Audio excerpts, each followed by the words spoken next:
Oh, hi there. I was just busy enjoying my wonderfully legitimate Dendy Simba's Junior Mini Famicom from Russia. But you know, this has me thinking, after all, this is a Pokemon channel.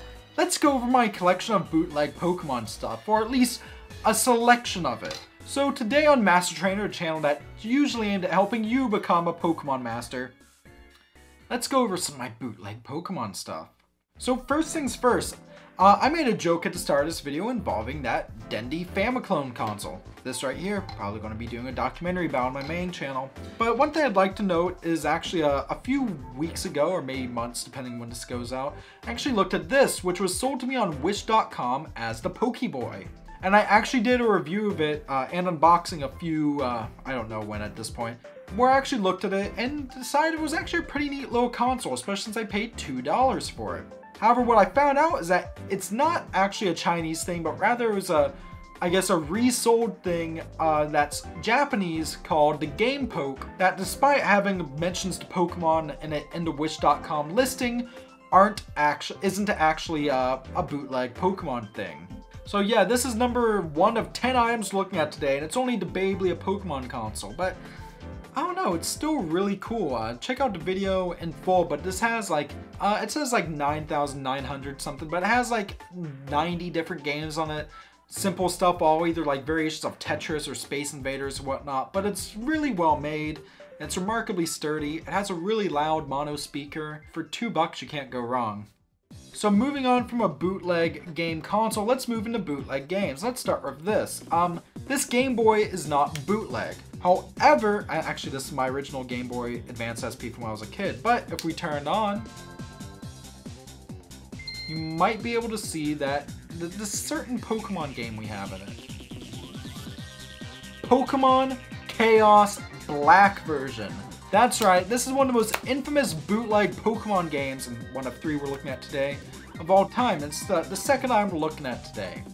So how did I get this completely legit, right? Copy of Pokemon Chaos Black version? Well, it was at a flea market. I actually did a vlog about it years ago, but I went with my buddy Colin, and he ended up buying it. This and later Pokemon, I think he got himself a copy of Pokemon Quartz as well, which is another famous bootleg, but he bought this, and I was jealous and he caught me slipping, and he later on just gave it to me when he got out of game collecting, and it's really neat. The issue of Chaos Black version is that unless you're playing a patched version of the ROM that adds in a few things, you can't go past Mount Moon. So it's very much so just a basic mod of Pokemon Fire Red version. The majority of the Pokemon, like not all 386, but a good like 100 or so of them are all changed. All the towns and routes up to Mount Moon are changed, and clearly it was planned to be a bigger game, was even restarted years later, though apparently the guy who was making this dropped it due to finding out that the game he was working on so hard to release for free for people to play was being sold at shady flea markets and swap meets across the US and other places as well, I'm sure.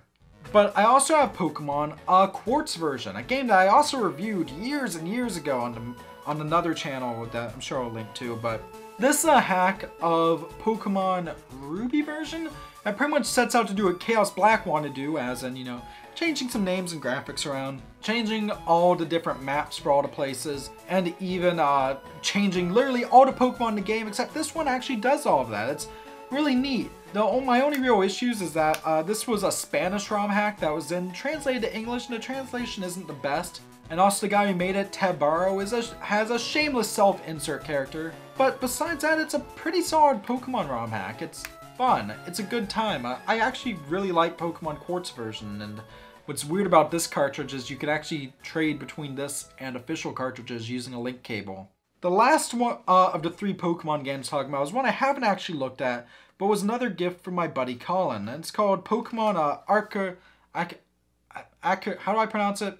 Arcoiris. Thank you, Google Translate. Pokemon Spanish Rainbow version, which is funny because if I can somehow manage to get this GBA case open, we'll see that this cartridge is not actually a rainbow. Instead, it's kind of an off blue, somewhat similar to the Pokemon Sapphire cartridge, so not nearly as well built. It's a very jagged cartridge, while the other one's felt borderline legit. but it also has Shadow Lugia from Pokemon XD on it, which is even funnier when you realize that this is another game with that was originally made in Spanish and then translated directly to English. That's actually supposed to be a game adaptation of the Orange Island saga of the Pokemon anime, which is to say I guess we don't need anymore since I guess Sun and Moon is more or less that kind of, sort of, not really. But what's really funny about this is you can get to like the first gym and then that's where the beta ends. This is just a beta version of the game. Except I found a glitch that I haven't seen anyone document with it, where you can get warped to the Victory Road, and it's the same Victory Road as in the Hoenn games. And so it's kind of possible to glitch your way into like the area around with like Fortree City and Lily Cove City and all that in Hoenn. But it's still a neat thing, I guess. So moving on, let's go into some kind of Pokemon toys. But first off, let's look at this Pokemon bag, which I've looked at in Bootleg Showcase before. Really nice little Pokemon bag I got for a toonie. Very nice art that I'm sure is stolen from somewhere. Very high quality material. This is a Pikachu spinning top, which doesn't actually spin anymore. I've tried it on surfaces, doesn't spin anymore, but I do have footage of it, which I'm sure you're seeing right here. And also the ears broken off it. Very poorly made spinning Pikachu toy. It's horrible, but also unique. I have another one of these. It's a minion and it plays Axel F. Chinatown shops love these things. Next up, we actually have a bootleg Pokemon figure. The first bootleg Pokemon video I ever did on YouTube was actually over a set of bootleg Pokemon figures, and what I later got was this little Togepi here, which as you can see is a very vibrant shade of green, is standing on top of a, it used to have an M on it, but it's kind of faded, so it's supposed to be a Master Ball. But what's also neat is we have this little Pikachu right here. I got this from the same store that actually, this one's actually pretty well made, but the same store I got actually sells chopsticks. I got some really nice, high quality, almost carbon fiber feel. You done? But yeah, this little wind-up toy was like a couple bucks. The paint jobs, I'm not sure if you can see it, but it's kind of starting to get worn down, even though I've hardly used it. This one just sits on a shelf. Yeah, pretty neat. And finally, we get to plushes. Now, from the Chinatown shop, I got this. I also got a blue Totoro, which is funny because the Cyndaquil actually looks pretty legit, you know, except for the keychain.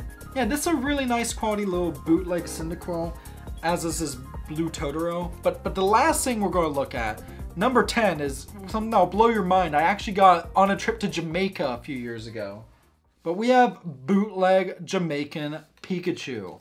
Jamaica, no problem. So yeah, this is a Pikachu with sunglasses I found. These aren't original, but they look so good.